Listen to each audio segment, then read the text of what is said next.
देवी सज्जनों, हमारे श्रेष्ठ सम्मान की ही कैटेगरी में अगला जो सम्मान है और बहुत प्रख्यात विभूति हैं साहित्य के क्षेत्र में, लेखक के रूप में उनकी बहुत प्रतिष्ठा है।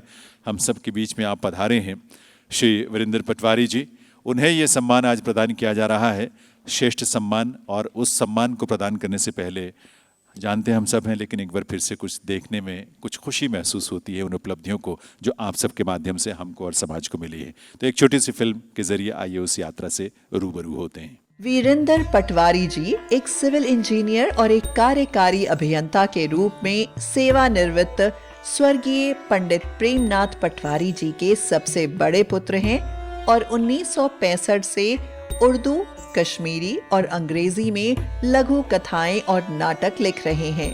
वीरेंद्र जी की कुछ प्रसिद्ध प्रकाशित पुस्तकें जैसे फरिश्ते खामोश हैं, आखिरी दिन, दूसरी किरण, इंसान, लाल रुख लघु कथाओं का संग्रह उर्दू में बहुत सराहनीय हैं।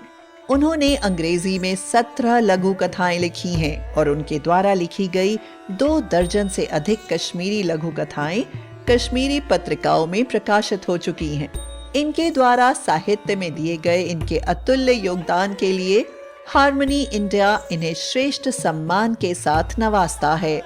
आदरणीय वीरेंद्र पटवारी साहब को उन्हीं के स्थान पर जहां वो विराजमान हैं, वहां आपकी ये दरअसल हम सबका बहुत बड़ा सम्मान है। ऐसी प्रतिभाएं उर्दू से लेकर कश्मीरी और अंग्रेजी जुबान में भी जिन्होंने साहित्य सृजन करते हुए पूरी साहित्य की परंपरा को इतना समृद्ध किया है, ऐसी विभूति को हम नमन करते हैं। और ये उनका स्नेह है कि आज के इस कार्यक्रम में वो हम सबके बीच में पधारे हैं और पधार कर अपना आशीर्वाद हम सबको दे रहे हैं।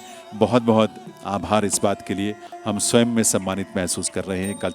हार्मनी कल्चरल फाउंडेशन की तरफ से आपका नमन करते हुए, वंदन करते हुए हम बहुत अभिभूत हैं और आपका बहुत बहुत आभार कि आपने ये सम्मान स्वीकार किया। आदरणीय वीरेंद्र पटवारी जी का आभार उनका, उपेंद्र नाथ रैना जी, निरुपमा कोथरू जी, डॉक्टर राजेंद्र धर जी, आपका बहुत बहुत आभार कि आपने ये सम्मान कल्चरल फाउंडेशन की तरफ से, हार्मनी कल्चरल फाउंडेशन की तरफ से प्रदान किया है आदरणीय श्री वीरेंद्र पटवारी जी को। बहुत बहुत उनका अभिनंदन। मैं निशा काचरू पटवारी जी, उनकी बहू हैं, मैं वो कुछ अपने उद्गार आपके साथ शेयर करना चाहती हैं, मैं उन्हें इनवाइट करता हूँ। फाइन आर्ट से जुड़े मेरे महान देशवासियों, नमस्कार।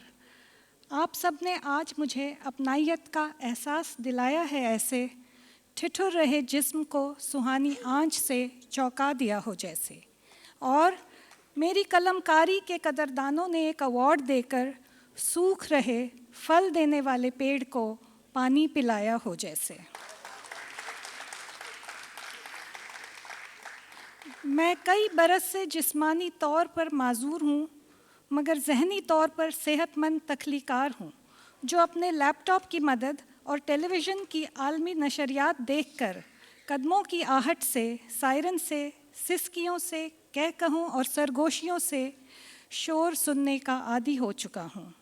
मैं अक्सर अपने बंद कमरे की खिड़कियाँ खोलकर, शून्य में घूरकर या फिर आसपास नज़रें दौड़ाकर यूँ महसूस करता रहता हूँ गोया मेरे सामने एक कोरा कैनवस है, धरती से बड़ा, आकाश की तरह फैला हुआ।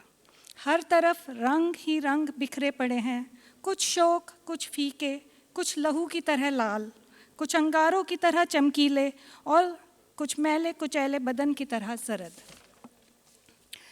मेरे हाथ में एक ब्रश है, इतना छोटा कि किसी दुल्हन के जोड़े पर गुलकारी कर सकूं, इतना बड़ा कि समुंदर में डुबोकर आकाश में तैर रहे बादल के टुकड़ों को एक संगत तराश की तरह तराश सकूं।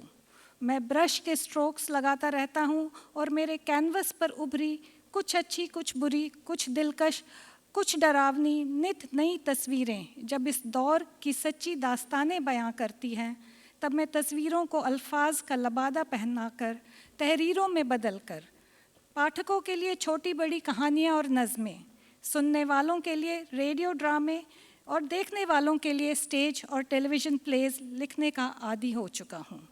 जिंदा रहा तो अपनी ताज़ा तरीन तख्लीकात के साथ फिर कभी हाजिर होने की कोशिश करूँगा। अपनायत का एहसास दिलाने और हौसला अफजाई के लिए बहुत बहुत शुक्रिया। वीरेंद्र पटवारी।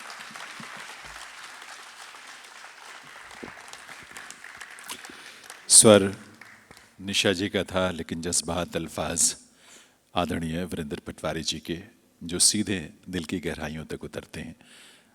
बहुत बहुत नमन है उनका, उन्होंने इस अवार्ड को स्वीकार किया।